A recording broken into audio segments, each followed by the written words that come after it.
All right बेटा। तो देखो, लास्ट क्लास में मैंने आपको डिस्कस किया था कि इंथैल्पी क्या होता है और कैसे उसको रिलेट करते हैं for various process that includes the gas and that includes the phase transition. ये दो केसेस हमने किए थे, बोलिए। तो लास्ट में मैंने आपको हेस लॉ के बारे में बस हेडिंग डाल के छोड़ दिया था। आज थोड़ा उसको डिटेल में करते हैं। तो हेडिंग डालिए, हेस लॉ।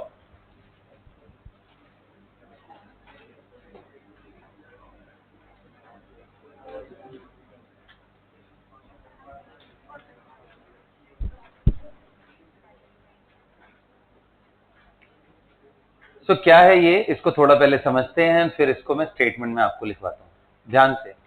और पूरा इसको बोलते हैं Hess law of constant heat summation. क्या बोलते हैं? Hess law of constant heat summation. Hess law of constant heat. तो देखो, इसमें कहानी ऐसा है कुछ कि जैसे मान लो आप स्टेट ए से आप बी स्टेट तक जाते हो एंड बी से आप कहीं सी जाते हो, यहां से कहीं डी जाते हो और डायरेक्टली ए से डी चले जाते हो।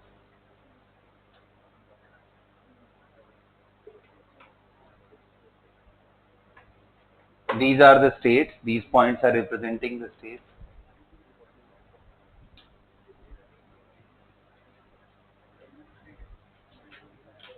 These points are representing the states. तो आप अगर A से B पहले गए, फिर B से कहां गए? C, और फिर C से D आए, इसमें जितनी चेंज होंगी इंथैल्पीज का, और अगर डायरेक्टली चले गए, ये सारी वैल्यूज सेम होने वाली हैं। ये जो डेल्टा H है, ये delta H1, delta H2 and delta H3 के सम के बराबर। और क्यों होगा ऐसा? ऑब्वियस सी बात है, it is a state function. तो आप किस सीक्वेंस से फाइनल स्टेट में जा रहे हो, इस बात से वो इंडिपेंडेंट है। तो इसी को बोलते हैं Hess law of constant heat summation. लिखो, the value of enthalpy change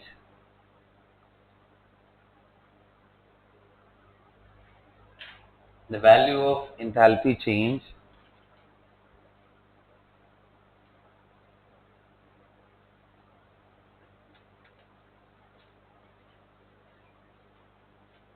is independent of the sequence followed by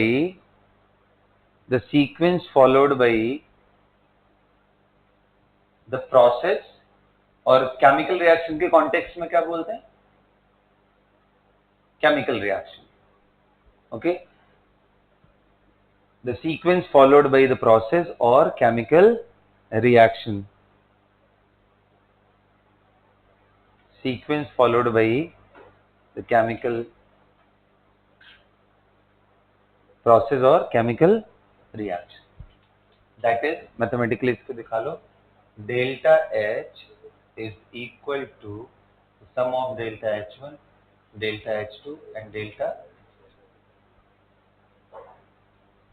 and why is it so? because enthalpy is a state function। ये भी बात लिख लेना, ये डायग्राम बनाओ और ऐसे ही लिखो।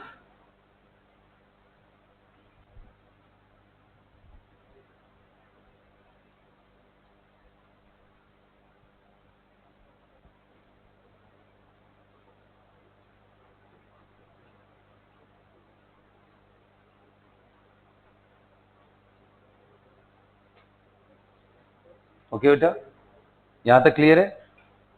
आइए और देखते थोड़ा, और इसको डिटेल में समझते हैं। जैसे मान लो केमिकल रिएक्शन के टर्म में मैं बोलूं कि ए से बी गए, कोई केमिकल रिएक्शन हो रहा है ए से बी,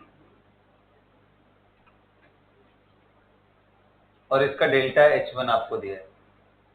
फिर वो बी से कहां चले गए? सी, इसका कितना दिया है? Delta H2। फिर सी से कहां चले गए? इसका डेल्टा H3। और डायरेक्टली मैं बोलूं कि ए से मैं कहां चला गया? डी।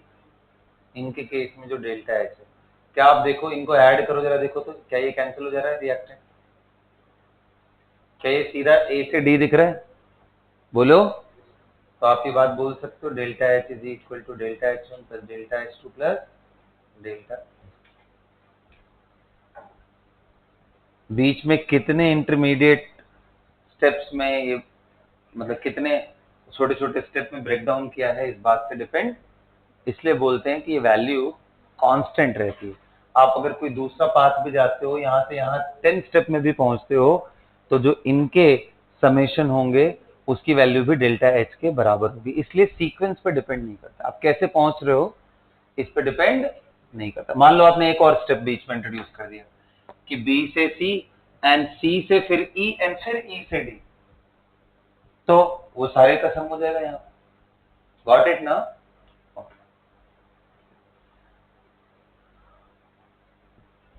यही है हेस लॉ, अब इसको हम लोग यूज करेंगे, लेकिन कुछ और प्रॉपर्टीज भी समझ लेते हैं एंथैल्पी के। लिखो इंपॉर्टेंट प्रॉपर्टीज ऑफ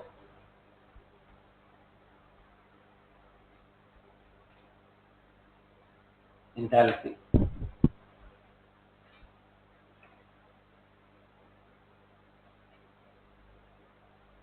हाँ, पहले ये बताओ क्या ये टेम्परेचर डिपेंडेंट है या नहीं? डेल्टा एच की वैल्यू टेम्परेचर डिपेंडेंट है या नहीं? होगी यार, क्यों नहीं होगी? क्योंकि डेल्टा एच की वैल्यू क्या आती है? एनसीपी। अगर सिर्फ एक आइडियल गैस का सिस्टम हो उसके लिए क्या आता है? NCP delta. ये सुनो, बोलिए। तो ये टेम्परेचर डिपेंडेंट होता है, लिखो it depends on temperature.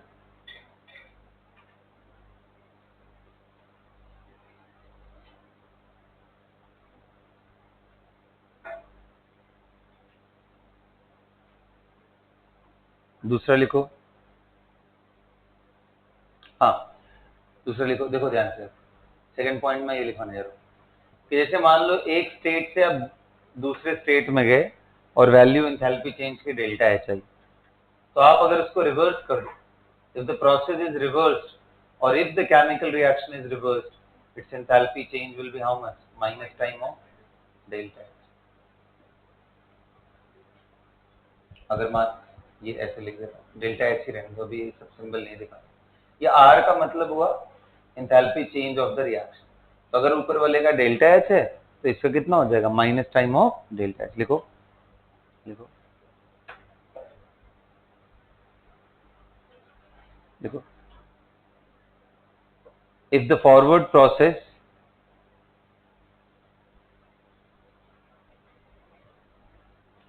or chemical reaction, forward process or the chemical reaction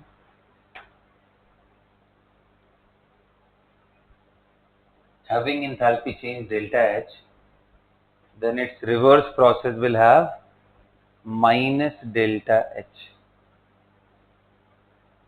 If the forward process having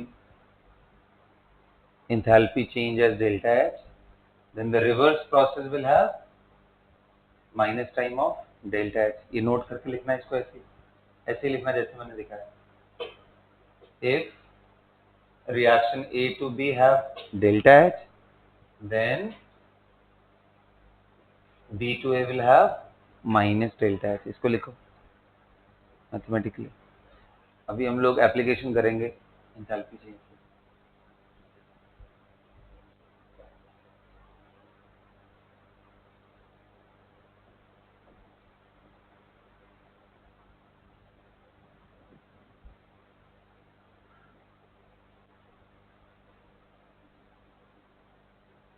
ठीक है यहाँ तक सभी लोग? ओके जी। इसके बाद देखो,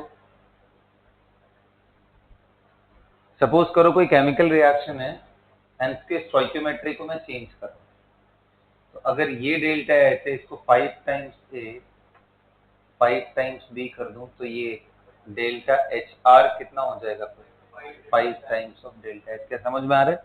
ऐसा क्यों है बेटा? Because it is an extensive. Minus क्यों? ए से ही बी गया है ना।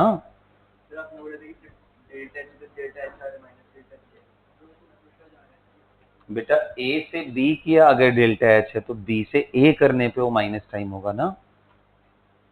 ये तो मैं अभी डायरेक्शन तो मेरा सेम ही है ना, ए से बी, ये भी ए से बी, बस मैंने क्या किया है, मल्टीप्लाई किया है with certain number. It is just like saying कि भाई 1 मोल अगर कोई मान लो हाइड्रोकार्बन है, उसको जलाने पे 100 जूल निकल के आते हैं, तो 5 मोल जलाओगे तो क्या सेम ही आएगा क्या? नहीं, 5 टाइम्स आ जाएगा। यही होगा ना, क्योंकि वो किस पे डिपेंडेंट है, मास पे, मोल पे, एक्सटेंसिव वेरिएबल है, इसलिए वो डायरेक्टली मल्टीप्लाई होगा। लिखो, if a chemical reaction is multiplied with the number n,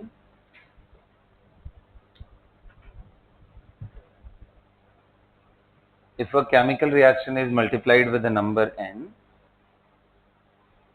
what will happen then? Then the enthalpy change of the new reaction will be n times, will be n times, will be n times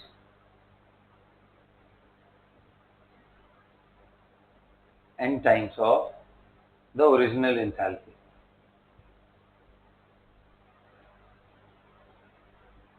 n times of the original enthalpy change. Original का मतलब जब हमारा पहला reaction था। Mathematically लिख लो, इसको clear हो जाएगा। If this, then multiplying with 5, delta HR will be 5 times. तो 3 इंपॉर्टेंट चीजें मैंने आपको बताई कि अगर रिएक्शन को रिवर्स करते हो तो माइनस टाइम्स, ये सुनो, और अगर मल्टीप्लाई करते हो तो, एंड तीसरा चीज मैंने बताया, अगर मल्टीपल स्टेप में ब्रेक डाउन करते हो किसी रिएक्शन को, तो फाइनल जो हमारे पास डेल्टा एच आता है वो सभी का सम के बराबर। इसीलिए क्या वर्ड है, enthalpy, Hess law of constant, Hess law of constant heat summation. अच्छा, यहाँ वर्ड हीट से क्यों एसोसिएट किया है? केमिकल रिएक्शन जनरली 2 कंडीशन पे कराए जाते हैं, या तो रिजिड कंटेनर के अंदर यानी कांस्टेंट वॉल्यूम, और या फिर कांस्टेंट प्रेशर, ऊपर का प्रेशर कांस्टेंट कर देते हैं। यही 2 कंडीशन होता है। तो कांस्टेंट प्रेशर पे जितना भी हीट निकल के आए या अंदर जाए वो किसके बराबर होता है? डेल्टा एच के। क्या ये हमने सीखा था पिछली क्लास में? Delta H is nothing but heat supplied at constant pressure. उसी तरीके से कांस्टेंट वॉल्यूम कर दो तो क्या होता है? डेल, जितना भी हीट आया वो किसके बराबर होता है? डेल्टा यू के बराबर। ध्यान रहेगा ना? ठीक है, कई बार ना सिर्फ लैंग्वेज में क्वेश्चन दिया जाता है, अगर आपको ये बातें नहीं ध्यान है तो आप उसको फिर अटेम्प्ट नहीं कर पाओगे। क्या इतनी बातें सबको समझ में आ गई? बोलो। अब अगला एक दिमाग में डाउट आएगा कि सर एक बात बताओ, ये जैसा आपने बताया ये सब टेम्परेचर डिपेंडेंट है, राइट? तो मान लो अगर किसी एग्जामिनर ने ऐसा दिमाग लगा दिया कि भाई ए से बी जाने पे डेल्टा H1 आपको दिया हुआ है 300 केल्विन पे, और ये भी 300 पे, ये भी 300 पे दिया है, लेकिन ये पूछ दे कि बताओ इसका डेल्टा H 400 पे क्या होगा? Question mark. At 400 degree Celsius क्या होगा? यानी किसी दूसरे टेम्परेचर पे पूछ दिया। सो नेचुरली 400 पे ये सारी वैल्यूज वही नहीं होंगी जो ये तो किस टेम्परेचर पे है? 300। जब आप टेम्परेचर बदलोगे तो उनकी इंटरनल एनर्जी भी बदलेगी and product of pressure into volume भी बदलेगा, क्योंकि H ओरिजिनली होता क्या है? U plus T। क्या बताओ, टेम्परेचर बढ़ाने से U बढ़ता है? बिल्कुल बढ़ता है। आइडियल गैस है तो U का वैल्यू तो NCVT होता है, डायरेक्टली दिख रहा है टेम्परेचर पर डिपेंडेंट। और अगर आइडियल गैस है तो PV की वैल्यू क्या होता है? NRT, साफ साफ दिख रहा है टेम्परेचर बदलने से ये बदलेगा। बोलो। तो क्योंकि ये टेम्परेचर बदलने से बदलता है, तो इसलिए बड़ा इंपॉर्टेंट है कि हम कैसे निकालेंगे अगर ऐसा आ गया तो ना, हमें इस टेम्परेचर पे क्या। तो ऐसे केस में एक और वेरिएबल देना पड़ेगा, और वो वेरिएबल है सभी का सीपी वैल्यू। बी का सीपी क्या है, ए का सीपी क्या है ना, ऐसे ही सी का सीपी क्या है एंड डी का सीपी। सीपी क्यों बोल रहा हूं? क्योंकि अगर आपको सीपी वैल्यू पता है तो क्या टेम्परेचर बढ़ाने पे आप निकाल नहीं पाओगे delta H is equal to N CP delta T से? अरे बोलो ना। तो हर चेंज में, जैसे ये कुछ कहानी ऐसी हो गई कि ए से बी में गया 300 पे, और फिर इसी बी से 300 से मैं कहा चला गया? 400 पे। अरे बोलो यार।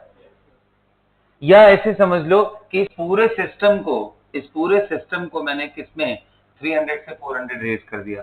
कहने का मतलब ए से बी जो हमारा 300 पे हो रहा था, मतलब रिएक्टेंट का भी टेम्परेचर 300, प्रोडक्ट का। अब रिएक्टेंट का भी टेम्परेचर कितना कर दिया है 400, और इसका भी टेम्परेचर कितना कर दिया है 400। तो हमें अब ऐसे देखना है ए टू बी। बोलो। तो एक बात बताओ, अगर यहां से यहां मुझे वैल्यू निकालनी है, इस जगह से इस जगह, तो क्या पहले यहां से यहां निकाल लूं, फिर यहां से यहां निकाल लूं, एंड फिर इस साइड से इस साइड करके मैं निकाल लूंगा? कोई दिक्कत क्या?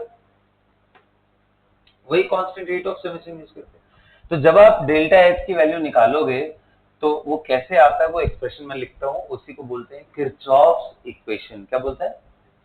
लिखो। हाँ, लिखो Kirchhoff's equation. KIR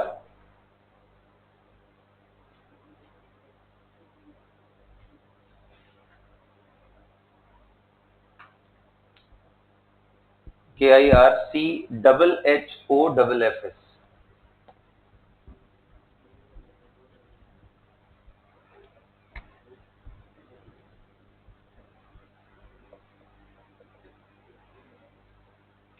Kirchhoff's equation.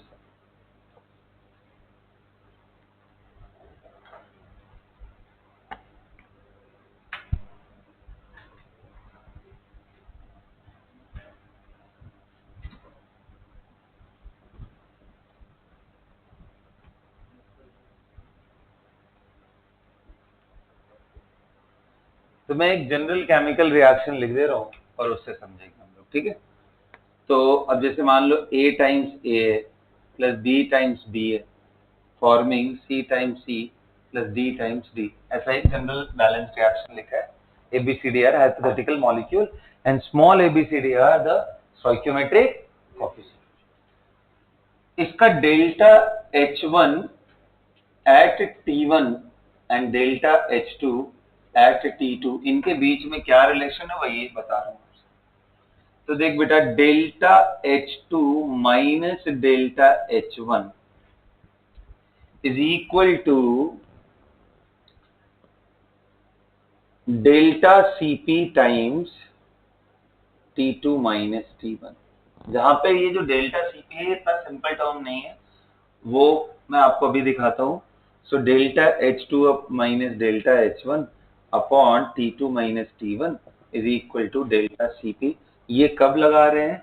Reaction को जब कांस्टेंट प्रेशर पे कराया जा रहा है, when reaction taking place at constant pressure, क्योंकि तब जो हीट चेंज होता है वो किसके बराबर रहता है? एंथैल्पी। यही अगर कांस्टेंट वॉल्यूम कर दे तो ये वैल्यू की जगह पे हमें क्या लिखना पड़ेगा, और इस Cp की जगह क्या लिखना पड़ेगा? वेरी गुड, समझ गए। Now how to write this delta Cp, this is very very important. ये डेल्टा Cp की वैल्यू क्या है इसको समझते हैं। So delta Cp here is written as, ध्यान से समझना, Cp of C multiplied by C।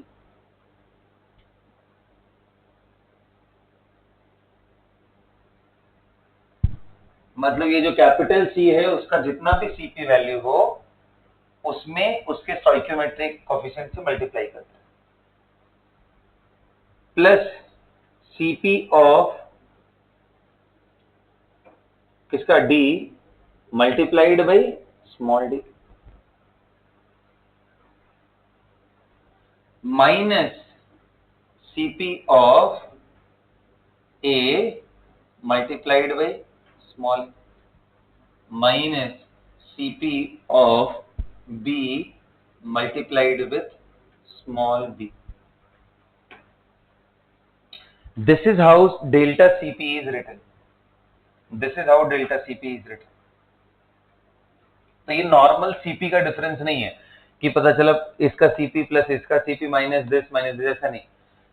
यहाँ पे Cp मोल से मल्टीप्लाई करके लिया गया, ध्यान रखना ये मोलर हीट कैपेसिटी नहीं है एट कांस्टेंट प्रेशर, बल्कि मल्टीप्लाइड विथ मोल इंक्लूडेड है। जैसे अगर याद करो तो मैं अगर ऐसे बोलूं कि डेल्टा एच की वैल्यू क्या होती है? NCP delta T. कब? जब सिर्फ आइडियल गैस पे प्रोसेस हो रहा है, अगर मान लो ए से वो ए जा रहा है लेकिन टेम्परेचर T1 से ये T2 जा रहा है, ऐसे केस में ये वैल्यू होती है, यहां Cp मोलर हीट कैपेसिटी होती है, इस जगह पे जो ले रहे हैं वो n टाइम्स Cp को ही Cp मान रहे हैं, समझ रहे हो ना। ये जो डेल्टा Cp है उसके अंदर n टाइम्स, देखो यहाँ n टाइम्स मल्टीप्लाई किया है उसके मोल से इंटू Cp, मोल से इंटू Cp, मोल से इंटू Cp, तो ये वैल्यू को हम मान के चल रहे हैं उनका, correct, as per the stoichiometric coefficients of the reaction.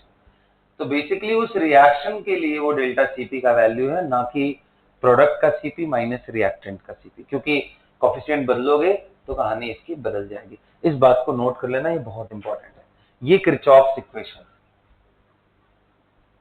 तो बताओ, अगर आपको डेल्टा H1 पता हो, T2 एंड T1 का डिफरेंस पता हो, और इंडिविजुअल रिएक्टेंट्स के Cp दिए हो और कोएफिशिएंट आपको तो लिखा ही रहेगा रिएक्शन में कि भाई ये 1 है या 2 है, कितना है, वो सारा लिखा रहेगा, तो क्या आप मल्टीप्लाई करके ये नहीं निकाल लोगे। ये थोड़ा टेबल बना के काम करने वाला चीज है, और ये दिया रहता है, सारी वैल्यूज दी रहती है, सिर्फ ये निकालना होगा आपको डेल्टा H2, बाकी सब दिया रहेगा। इसी को बोलते क्या, किरचॉफ इक्वेशन। तो क्लियर हो गया। तो जो मैंने अभी आपको बात बताई थी कि भाई ये 300 पे, ये 300 पे, ये 300 पे दिया है, तो दो तरीके इसको सॉल्व करने के, या तो अगर इन सभी का Cp दिया हो तो आप इन सभी 300 के बजाय 400 पे ये वैल्यूज निकाल लो, या फिर 300 पे ही इसका वैल्यू निकाल लो, delta H at 300 and delta H at 400 unknown है ना, तो delta H2 at 400 minus delta H1 at 300, 400 minus 300 is equal to delta Cp। इस बार सिर्फ इनका Cp इंटू 1 माइनस इनका Cp इंटू 1 कर दोगे और सॉल्व कर लोगे, आंसर आ जाएगा। तो अगर सिर्फ A और D का Cp आपको दिया हो तो बेटर तरीका है कि आप तीनों का सम निकाल के पहले डेल्टा H निकाल लो इस रिएक्शन का एट 300, और फिर इसी का 400 पे निकालना है तो उसके लिए किरचॉफ्स इक्वेशन लगा। ये किसी एक इंडिविजुअल रिएक्शन के लिए, ऐसा नहीं किसी के लिए भी लगा दी। जब आप इसके लिए लगा रहे हो तो इसके डेल्टा का रिलेशन मिलेगा आपको हायर टेम्परेचर पे। Is that clear. क्वेश्चंस करेंगे हम लोग थोड़े, पहले भी आप फॉर्मूला सेट करो दिमाग में, बोल बेटा।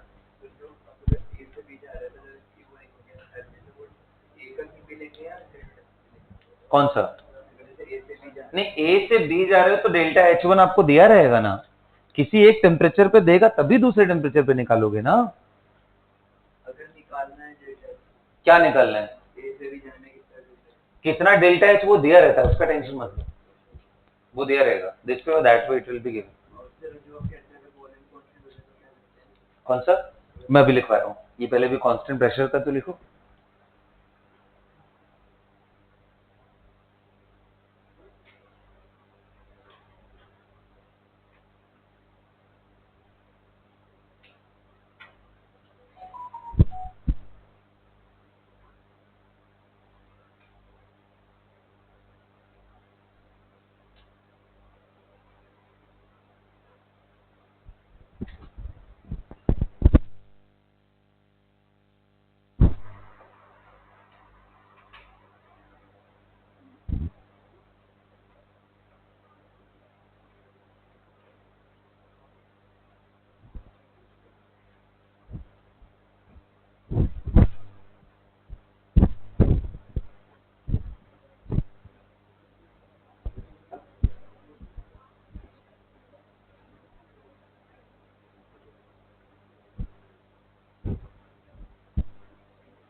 कर लिया बेटा सभी ने?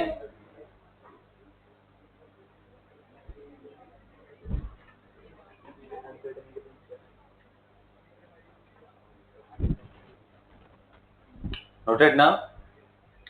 यहां तक क्लियर हो गया? क्या इसको डिराइव करने का टास्क लोगे अपने आप से? नहीं, खुद से करना है, ये सोचो इसके बारे में। ऐसे पहले ही मना कर रहे थे। इसको डिराइव करने का मतलब कि देखो, मैंने तुम्हें इंथैल्पी चेंज का बेसिक इक्वेशन दिया है ना, T1 से T2 पे सोचना आ जाएगा, थोड़ा दिमाग लगेगा, थोड़ा पसीने छूटने पड़ेंगे थोड़े, फिर आ जाएगा। तो ये था Kirchhoff's equation at constant what pressure. लिखो Kirchhoff's equation for at constant volume.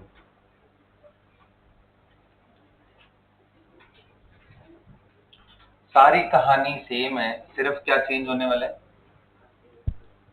क्या चेंज होने वाला है? कांस्टेंट वॉल्यूम पे जो हीट निकल के आता है उसी को क्या बोलते हैं? Delta U.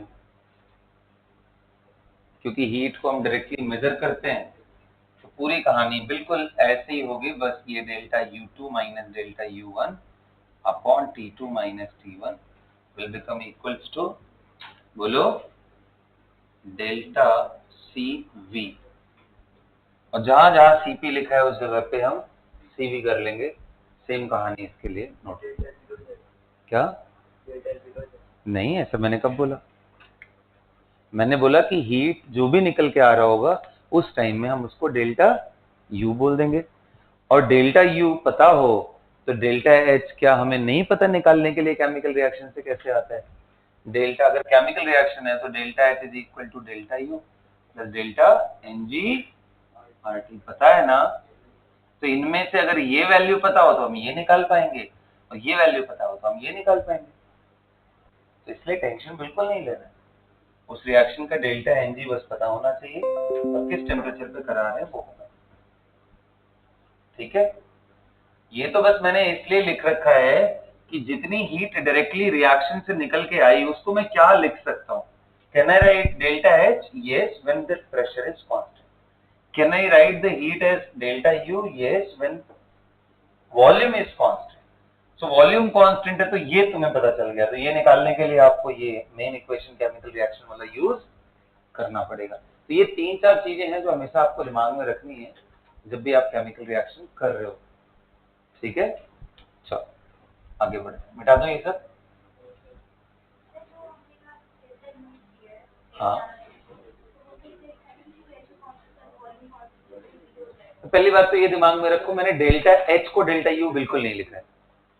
मैंने किसको लिखा है कि जो हीट निकल के आता है। देखो क्या होता है, जब भी आप केमिकल रिएक्शन कराते हो किसी के अंदर, जैसे मान लो A एंड B को मिक्स किया एंड रिएक्शन हुआ एंड इसमें C&D बन गया।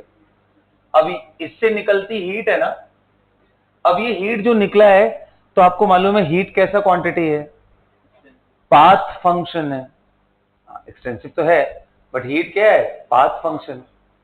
जबकि delta H and delta U क्या है? State function. I mean H and U क्या है? State function. तो delta H and delta U की वैल्यू एक फिक्स होनी चाहिए ना, पाथ पे डिपेंडेंट तो नहीं होनी चाहिए। तो ये Q को आप डेल्टा एच बोल पाओगे कब? जब प्रेशर कांस्टेंट पे ये रिएक्शन करा रहे हो। तो heat is a measurable thing. इसको आराम से चारों तरफ वाटर का एक पूरा रिजर्वायर दे करके, बहुत ज्यादा वाटर ले करके जितनी भी हीट निकल के आती है उसको हम आराम से निकाल सकते हैं MS डेल्टा T। और उस हीट को ही मैं कभी डेल्टा H यूज कर लेता हूँ, कभी डेल्टा T। कब? जब कंडीशन हमें पता हो कि अगर वो हीट निकल के आ रही है कांस्टेंट प्रेशर पे तो मैं बोलूंगा अब मेरे को डेल्टा H पता चल गया। अगर वही हमें पता हो किस चीज पे? कांस्टेंट वॉल्यूम पे, तो वो क्या पता चल गया। और एक भी वैल्यू पता हो तो दूसरा केमिकल रिएक्शन के लिए using this equation you can figure out delta H is equal to delta U. So हमारा जो मेन सबसे इंपॉर्टेंट इक्वेशन है वो कौन सा था? H is equal to U plus, सारी कहानियां इसी के इर्द गिर्द। ये जो किरचॉफ्स इक्वेशन मैंने डिराइव किया है वो भी यहां से निकाला जा सकता है। लेकिन पता है कॉम्प्लिकेशन क्या आ रहा है? इस बार ये आपका जो सिस्टम है वो बदल रहा है टाइम के साथ। पहले ये सिर्फ A था और T1 से ये T2 जा रहा था, बस इतना ही हो रहा था, उसका स्टेट बदल रहा था। यहाँ पूरा का पूरा सिस्टम ही बदल गया। पहले रिएक्शन में सिर्फ ए एंड बी था, अब उसमें ए भी नहीं है, बी भी नहीं है, क्या है, सी एंड डी।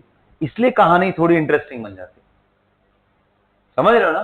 तो दोनों में बहुत फर्क है। इसलिए तो फिजिकल प्रोसेसेस को अलग से देखना पड़ता है, केमिकल चेंजेस को अलग से देखना पड़ता है। इसलिए आप देखो, मैं अगर एंथैल्पी लिखवा रहा हूं तो वो भी मैं दोनों चीजों को इंक्लूड कर रहा हूं, केमिकल रिएक्शन हुआ तो कैसे करना है, और अगर फिजिकल चेंज हुआ तो कैसे करना है। Is that clear? और आपको भी ऐसे ही दिमाग में रखना है, ऐसे ही रखना है, नहीं तो फिर आप ये दिमाग में नहीं आएगा यार यहाँ पे कौन सा राइट फॉर्मूला से मैं स्टार्ट करूं। ठीक है, और बाकी धीरे धीरे क्वेश्चंस लगाओगे तो ये सब यूज करने लगोगे, अपने आप आदत बन जाए। चले आगे बढ़े। तो कौन सा पार्ट था बेटा ये, किरचॉफ्स इक्वेशन खत्म हो गया। क्या क्वेश्चन करें अब हम लोग, चलो एप्लीकेशन करते हैं। चलो मिटा रहा हूं मैं इसको।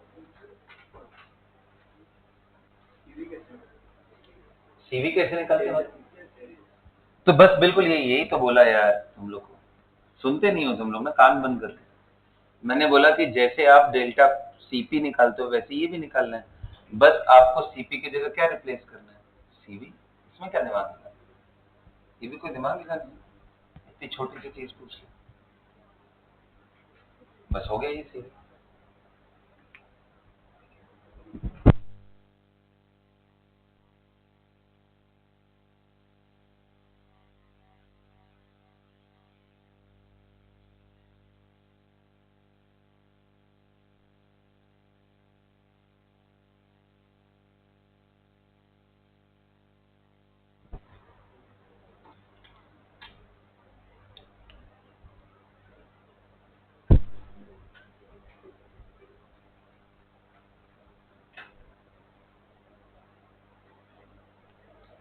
क्या सबको क्लियर है यहां तक?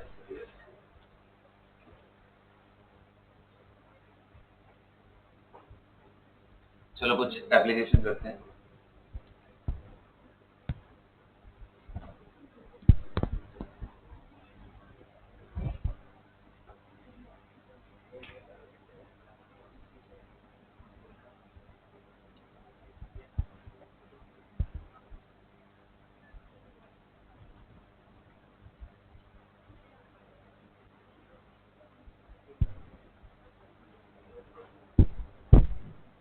हाँ जी लिखिए।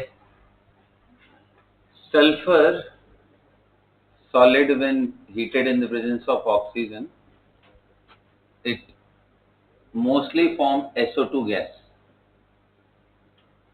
If the delta H corresponding to this reaction at 300 Kelvin, सारा चीज सभी के लिए टेम्परेचर में फिक्स रख रहा हूं ना, 27 degree Celsius, is found to be -450 kilo joule per mole, ऐसा लिखा रहेगा। अरे ये बस इक्वेशन लिखा है, कुछ नहीं, ये बोर्ड पे जो लिखा है क्वेश्चन ही बोल रहा हूँ, just the equation only. Okay, if, बस इफ लिखने के बाद यही क्वेश्चन है, ठीक है। अगला लिखो, sulphur heated with oxygen in the presence of some catalyst, it converts into SO3 and delta HR is minus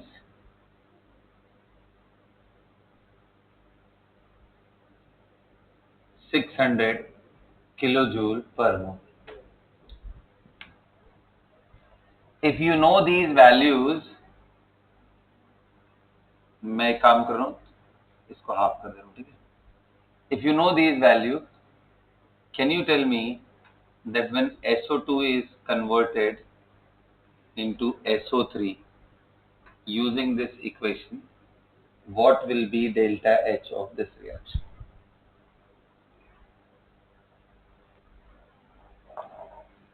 All the values are given at, all of these reactions are taking place 27 degrees Celsius.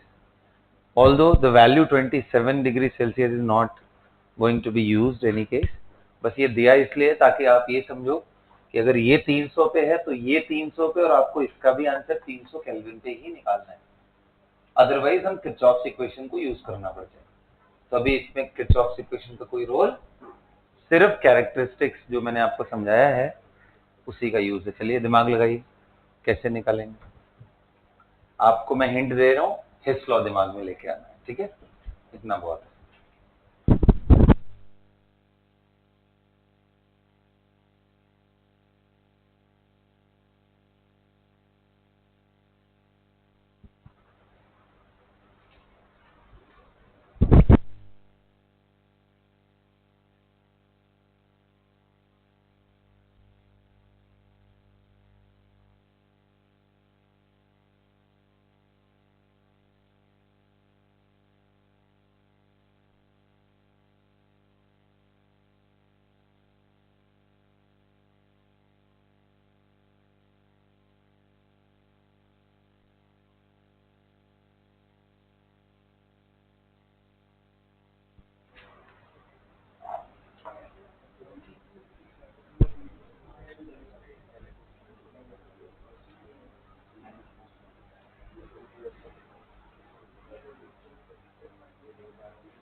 बोलिए, किया आप लोगों ने? क्या है answer? Ashita बोलो। -1050, -150 आ रहा है, तेरा प्लस आ रहा है। चलो और किसी का आंसर है? आओ और सिखाता हूं कैसे करना है। सबसे पहले कितने लोग कह रहे हैं कि सर मेरे को अगर ये चाहिए ना, ध्यान से सुनना, क्योंकि ये एनालिसिस ही सारा कहानी है, इसके हिसाब से आप, क्योंकि आपको क्या पता यार कहाँ रिवर्स करना है, कहाँ मल्टीप्लाई करना है, कब जोड़ना है, ये तो नहीं पता ना। तो आपको फाइनल जो एम है उसको देखो। फाइनल एम क्या है? आपको चाहिए SO3 जिसका कोफिशिएंट क्या हो, 2। अरे आ रहा है बात समझ में? और वो भी किधर चाहिए? प्रोडक्ट साइड में। तो इससे आपको यह आइडिया आएगा यार SO3 तो सिर्फ एक जगह प्रेजेंट है, और जब तक ये 2 टाइम्स नहीं होगा तब तक मुझे प्रोडक्ट में तो मिल ही नहीं सकता। अरे बोलो। इसका मतलब एक हमें आइडिया लग रहा है कि ये जो रिएक्शन, अगर मैं इसको नंबरिंग कर दूं 1 2, एक काम कर, हाँ 1 2 ही रहने दो, नहीं तो ABCD से कंफ्यूजन होता है। ये थर्ड, ओके, इनको रोमन नंबर में लिखते हैं, रिएक्शन 1 2 एंड 3। तो फर्स्ट सेकंड रिएक्शन में हमें क्लियरली देख करके समझ में आया 2 से मल्टीप्लाई करना पड़ेगा, 2 into second reaction multiply by 2 करना ही पड़ेगा। ऐसा कर लेने से क्या बन जाएगा, चलो देख लेते हैं। So when we do that, then 2 times of S solid plus O2 will become what? 2SO3। And तुरंत हमें कितने लोग कह रहे हैं डेल्टा H भी लिखना पड़ेगा। Delta H new will be how much? बोला -1200। ये बात कितने लोगों को समझ आया? हाथ उठाओ पहले। ठीक है, ग्रेट। अब फाइनल रिएक्शन में मैं ये भी देख रहा हूं कि मेरे को SO2 चाहिए, और वो भी किस साइड चाहिए? रिएक्टेंट साइड में। और सिर्फ SO2 नहीं, मुझे ट्वाइस चाहिए यहाँ पे। तो कितने लोग कह रहे हैं यार SO2 तो सिर्फ एक रिएक्शन में, इसको एक तो 2 से मल्टीप्लाई करना है और उल्टा कर देना है इसको। तो क्या पहले मैं 2 से मल्टीप्लाई कर लूं? यहीं पे कर लेते। ये आइडिया कहां से आ रहा है पता चल रहा है ना मेन रिएक्शन को देख। सो 1 इंटू पहले 2 कर लेता हूं। तो चलो क्या बन जाएगा? 2 sulphur plus 2O2 forming 2SO2। ये कितना है? डेल्टा H कितना है इसका? -900। क्या समझ में आ रहा है सभी को? अच्छा, लेकिन हमें SO2 प्रोडक्ट नहीं, हमें रिएक्टेंट में चाहिए, क्योंकि लास्ट में क्या है? तो मैं इसको लिख लूंगा माइनस टाइम। अब इसको उल्टा करोगे तो ये क्या हो जाएगा? -900 से कितना हो जाएगा? Very good. तो अब क्या लिखूं मैं? 2SO2 forming what? 2 sulfur plus 2O2, delta H will be minus time of this, minus of -900, मिलकर कितना होगा? प्लस। क्या सबको समझ में आ रहा है? अब कितने लोग कह रहे हैं अब तो सीधा जोड़ दो सर, इसको जोड़ दो। अब अगर इसको रिएक्शन नंबर कौन सा बोल रहा हूं, से फॉर एग्जांपल ये 1 2 3 थे, इसको 4 बोल रहा हूं और इसको 5 बोल रहा हूं, तो कितने लोग बोल रहे हैं कि सर आप 4 + 5 करेंगे तो आपको ध्यान से देखो तो 3 मिल जाएगा। देखो तो मिल रहेगा, जोड़ देते हैं इनको। बताओ, जब इनको जोड़ोगे तो रिएक्टेंट में 2SO2, 2 सल्फर एंड 2 ऑक्सीजन, मतलब 1 ऑक्सीजन आ रहा है। प्रोडक्ट में ये आएगा और 2O2 आएगा। लिख दो, कितने लोग कह रहे हैं 2 सल्फर से 2 सल्फर कट गया, और एक रिएक्टेंट में उधर फिर प्रोडक्ट में आ रहा है तो गायब हो गया। 2SO2 आएगा, बोलो ना। प्लस कितने लोग करे, इधर O2 है, आ रहा है ना, और उस साइड 2O2 है, तो क्या इधर का O2 गायब कर दूं? कुछ उल्टा किया क्या? देखो कहीं गलत तो नहीं लिख दिया कुछ।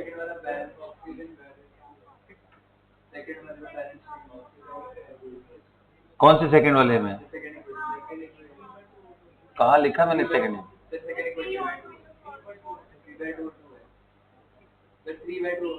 कौन सा 3/2? ये? अच्छा हाँ यार, ये तो ओहो, पूरा कहानी ही पलट गई। अच्छा अभी अगर ये 3/2O2 है तो ये क्या हो चुका होगा? 3O2, यहाँ 3 हो गया होगा ना। हाँ तो वही गलत हो रहा है। तभी मैं कहूँ यार ये उल्टा क्यों आ रहा है। ओके, तो अब ये 2O2 है, यहाँ 3O2 है, तो इसका मतलब यहाँ पे क्या हो गया? O2 मिल के क्या आ जाएगा बेटा? 2SO3। हाँ, इस बात का ध्यान रखना हमेशा रिएक्शन बैलेंस हो। अब इसका डेल्टा H कितना होगा? As per Hess law of constant heat summation is equal to delta H of these two values, -1200 plus 900। जोड़ो कितना आ रहा है? आंसर कितना आएगा? माइनस। तो मेरी गलती थी कि यहाँ पे इसको 3/2 करना चाहिए था। हाँ, एक जगह वो यहाँ पे बस ऑक्सीजन जो था वो 1/2O2 में जब 2 से मल्टीप्लाई करोगे तो सिर्फ 1 होता है ना, 3/2 से करोगे तो 3 आते हैं। तो मेन पॉइंट समझ आया ना? अच्छा मैंने क्यों SO2 और इस पे ध्यान दिया, क्यों नहीं O2 पे ध्यान दिया? क्योंकि O2 मल्टीपल रिएक्शंस में है, यहाँ पे भी है, यहाँ पे भी है। अब इसमें कुछ चेंज और इसमें कुछ चेंज करने के बाद O2 लाने का मतलब there are so many possibilities of permutation and combination, isn't it? तो सबसे बेस्ट क्या है, जो किसी एक रिएक्शन में आए हो उनके कोफिशिएंट पकड़ो। जैसे मैंने इसीलिए प्रोडक्ट में SO2 SO3 देखा कि यार SO3 तो सिर्फ एक ही जगह है, अगर इसमें जो चेंज करेंगे वो यहाँ रिफ्लेक्ट होगा। ये सुनो, तो इस बात का ध्यान रखते हुए मैंने किया, इसलिए ऑक्सीजन पे ध्यान ही नहीं दिया, वो ऑटोमेटिक बैलेंस हो जाएगा। इसलिए देखो लास्ट में नहीं हो रहा था, इसका मतलब कुछ गलत था, ऊपर पकड़ा गया ना गलती। चल आगे सबको समझ में? क्वेश्चन और करें, लिखो। हाँ नोट करो, बिल्कुल नोट करो।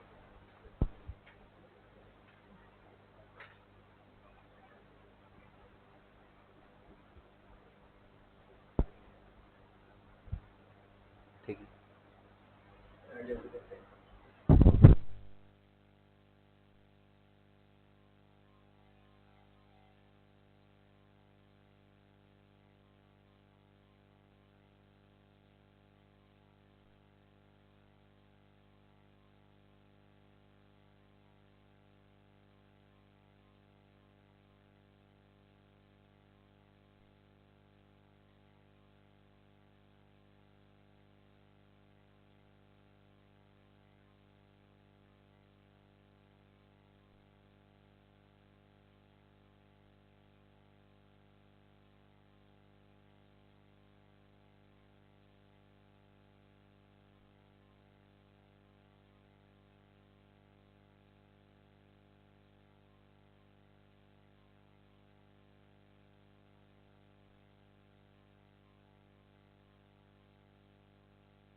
चलो अगला क्वेश्चन देता हूं, करो आप लोग।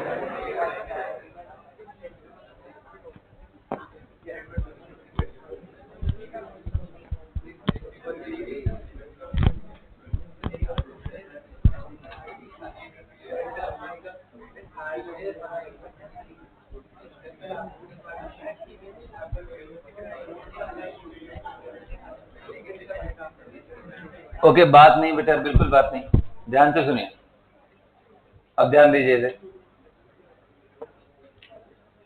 अब जैसे इधर ध्यान से सुनो, say for example I have given you two reactions. Number one is H2 gas when reacts with O2 gas,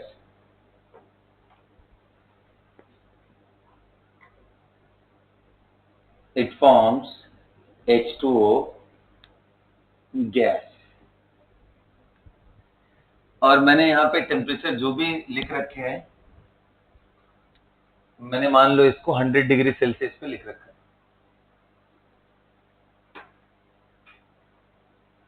100 degree Celsius पे H2O गैस के फॉर्म में जा सकता है। वैसे आइडियली तो इसको वेपर लिखना चाहिए, बट ऐसे मैंने लिखा। And this delta H1 suppose is given to you as, okay, देखो इन सबकी वैल्यू रिकॉर्डेड फॉर्म में होती है। मैं आपको कोई भी रैंडम वैल्यू दे रहा हूं, इसको डेटा से मत मिलाना किताबों के, उससे अलग हो सकता है। अब ये जो H2O है इसको कंडेंस किया गया गैस से, भाई इसको लिक्विड बनाया गया।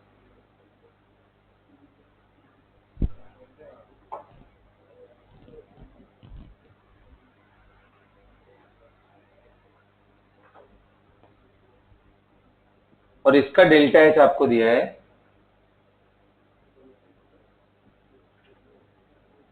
गैस से लिक्विड बनाओगे तो हीट इवॉल्व होगी ना, क्योंकि लिक्विड से गैस जाने में हीट देना पड़ता है। तो मान लो ये भी वैल्यू मैं बिल्कुल ही रैंडम दे रहा हूँ, तेज ट्रांजिशन हो रहा है तो मैं थोड़ा ज्यादा रख रहा हूँ। मान लो ये मैंने दे दिया आपको, हाँ, say for example I am giving you as 1800 kilojoule per mole. Now my question is, can you calculate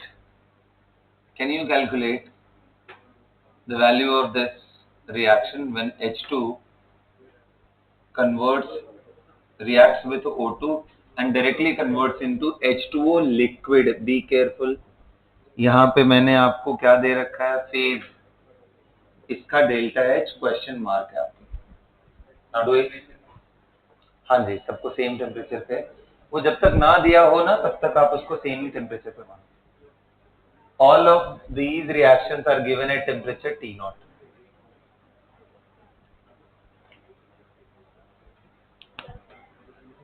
निकालिए।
क्या आ रहा है बच्चों? माइनस, ठीक है चलो, सभी का यही आ रहा है क्या? क्लियर है? अब बताओ क्या करना था, ध्यान से देखो फिर से, क्या ऑक्सीजन पे फोकस करना है? नहीं करना है, ऑटोमेटिक बैलेंस होगा वो, क्योंकि ऑक्सीजन हमारा वैसे आ सकता है, ऑक्सीजन भी एक ही जगह पे है। हाँ तो बस बात ही खत्म है यार, इसमें क्या है, तो आसान क्वेश्चन हो गया नहीं। दोनों को कितने लोग करें? 2 से मल्टीप्लाई करना पड़ेगा, क्योंकि मुझे H2O मेरे को लिक्विड चाहिए यहाँ ट्वाइस, तो अगर इसको 2 से करोगे तो ये भी 2 टाइम्स हो जाएगा, ये 2 टाइम्स हो गया तो H2O, हाँ यहाँ पे भी 2 करना पड़ेगा ना, तो इसलिए so multiplying this with 2 will multiply, we have to multiply this one with 2, इसको भी कितने से मल्टीप्लाई करना पड़ेगा? 2 से, तो इसके डेल्टा एच को भी कितने से मल्टीप्लाई करना पड़ेगा? 2 से। अब इनको जोड़ देते हैं, जब इनको जोड़ोगे तो twice of H2O gas, twice of H2O gas will cancel, twice तुमको प्रोडक्ट में मिल गया, रिएक्टेंट साइड में आ जाते हैं, 2H2 चाहिए था हमें, एंड ये मल्टीप्लाई करोगे तो O2 भी हमें चाहिए था। Got it? So delta H कितना आ गया बेटा? हाँ, twice of delta H2 plus twice, ये तो आसान हो गया। कितना आ गया बेटा टोटल? -40, 100 kilo joule.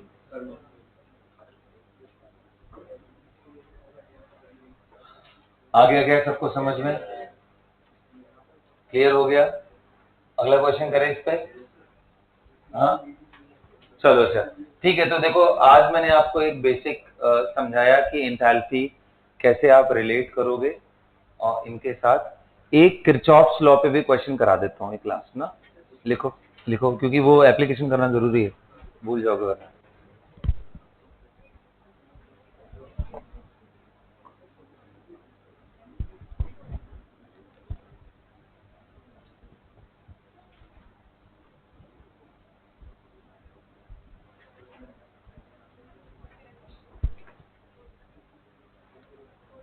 चलो, तो जैसे मान लो बेटा कि मैं ले रहा हूं रिएक्शन ऑफ, बात नहीं, बिल्कुल बात नहीं,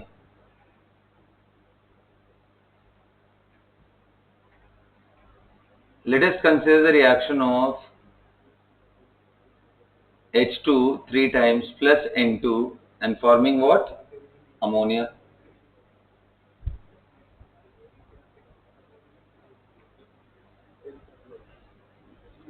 If delta H of this reaction is given to you as -200 kilojoule per mole at 300 Kelvin, then find delta H at 400 Kelvin. अब आप कहोगे सर अगर ये निकालना है तो हमें क्या यूज करना पड़ेगा? किरचॉफ क्या था?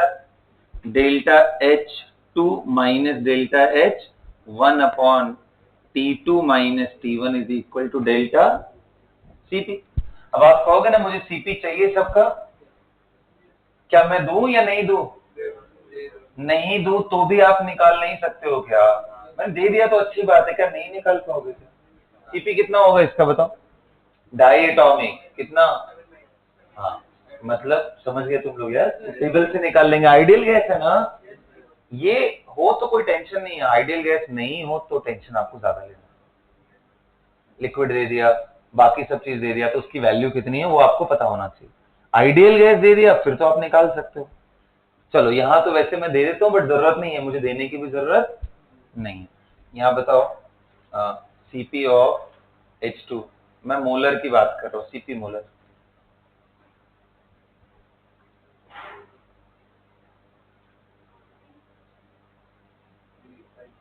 कितना?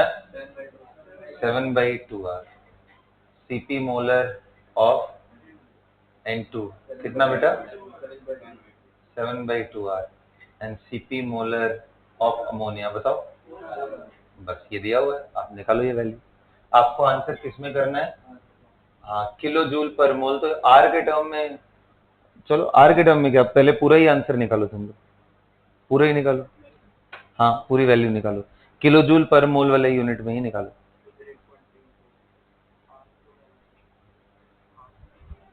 आर की वैल्यू यूज करो, जूल के टर्म में तुम्हें पता है ना, तो उसको किलो जूल में चेंज कर लेना।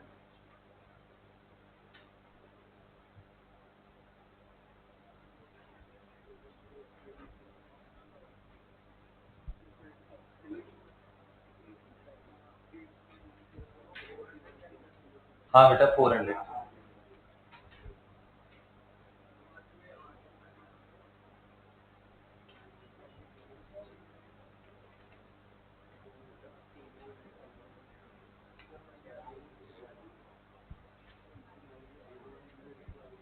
माइनस,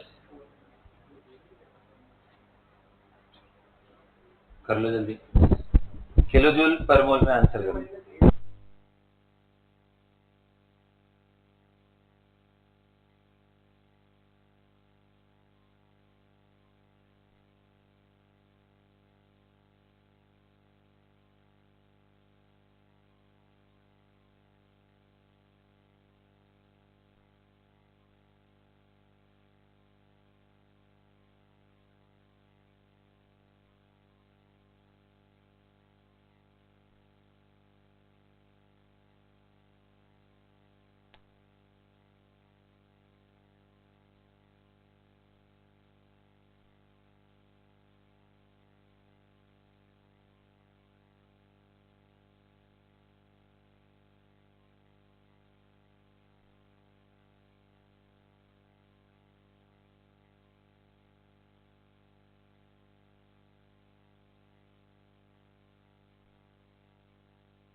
कर लिया बेटा, आओ चलो देखते हैं। Okay okay, all right all right.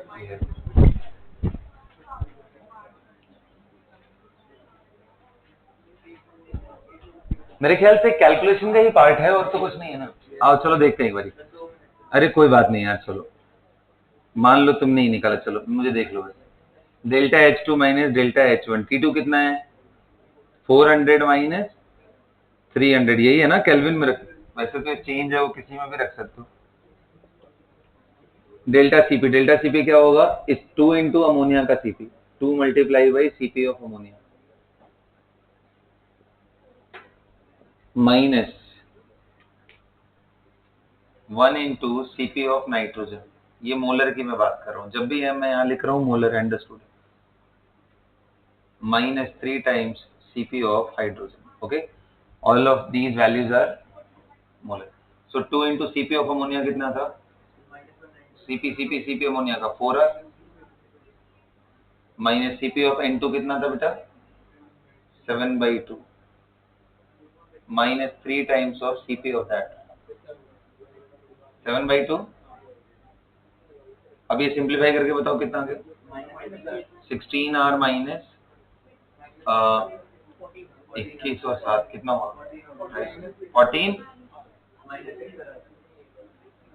14R/2 आ रहा है ना। अच्छा 14R, ठीक है, कितना आ गया, 2R, 6 कैसे यार, 16,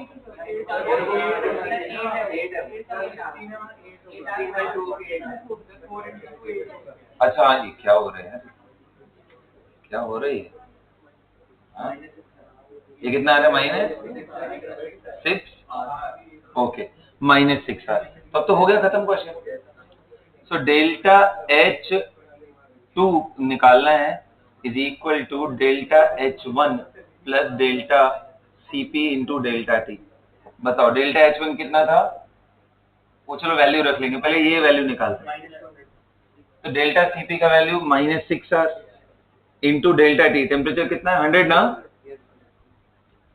तो 100 इंटू 6, -600R हो गया क्या, तो delta H1, so delta H2 is delta H1 minus 600R।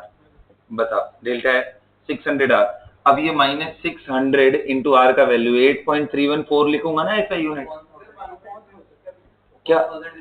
अरे हाँ, यहाँ जूल लिख रहा हूँ यार। अब 1000 जब करूंगा तो ये किलो जूल हो जाएगा। आ रहा है क्या बात समझ? तो अब ये वैल्यू निकाल के बताओ कितना आ रहा है? कितना? अरे 8.3 से मल्टीप्लाई करना है यार।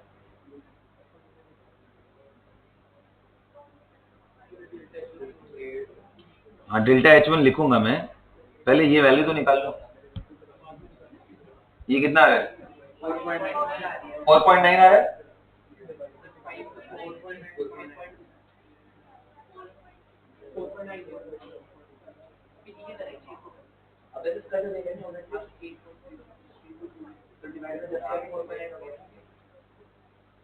फोर पॉइंट नाइन ही आ रहा है। चलो ठीक है, तो ये डेल्टा H1 कितना दिया था? -200, एंड ये माइनस के साथ कितना? 4.9। तो आंसर क्या आ गया? -204.9, ये 9 kilo joule per mole is right. क्या सबको क्लियर हो गया? बोलो। So that's all then. आज का क्लास फिर मैं यहीं पे रोकता हूँ, कल और कुछ एप्लीकेशन करेंगे एंथैल्पी पे, और फिर आगे बढ़ेंगे, ठीक है?